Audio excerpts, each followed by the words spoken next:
বলিউডের গুণী অভিনেত্রীদের মধ্যে বিদ্যা বালান এক বিশেষ স্থান দখল করে আছেন। তার অভিনয় দক্ষতা এবং স্পষ্টভাষী ব্যক্তিত্ব বরাবরই আলোচনায় থাকে। তবে এমন একটি ঘটনা আছে যা বিদ্যা বালানের সাহসিকতার দৃষ্টান্ত হিসেবে আজও নেট দুনিয়ায় চর্চিত। ঘটনাটি ঘটে এক আইফা অ্যাওয়ার্ড অনুষ্ঠানে। ওই অনুষ্ঠানে সঞ্চালক ছিলেন বলিউডের দুই তারকা শাহরুখ খান এবং শহীদ কাপুর। মঞ্চে তখন চলছিল মজার আড্ডা এবং খোশ গল্প। শাহরুখ খান তখন মজার ছলে সকলকে জিজ্ঞাসা করছিলেন তাদের ঝুলিতে কতগুলো পুরস্কার আছে। বিদ্যা বালান, যিনি উপস্থিত দর্শকদের মধ্যে ছিলেন, মাইক্রোফোন হাতে নিয়ে সাহসী এক প্রশ্ন ছুড়ে দেন শাহরুখ খানের উদ্দেশ্যে। তিনি জানতে চান, আপনার কাছে কয়টা পুরস্কার আছে? শাহরুখ খান খানিকটা ভেবে উত্তর দেন, কখনো গুনিনি, তবে প্রায় 155টা হবে। এরপর বিদ্যার পাল্টা প্রশ্ন, এর মধ্যে কয়টা কিনেছেন? শ্রোতা এবং দর্শক এমনকি মঞ্চের তারকারাও কিছুক্ষণের জন্য স্তব্ধ হয়ে যান বিদ্যার প্রশ্ন শুনে।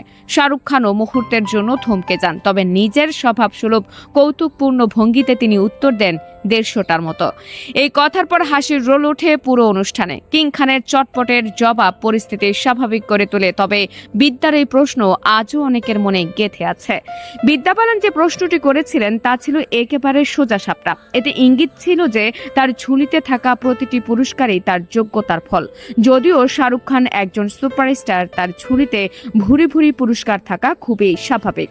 তবে বিদ্যার এই সাহসী প্রশ্ন বলিউডের পুরস্কার বিতরণ প্রক্রিয়া নিয়ে নতুন করে ভাবার সুযোগ করে দেয়। শিল্পীদের যোগ্যতা অনুযায়ী পুরস্কার দেওয়া এবং এই প্রক্রিয়ার স্বচ্ছতার বিষয়টি তখন থেকেই আলোচনায় উঠে আসে।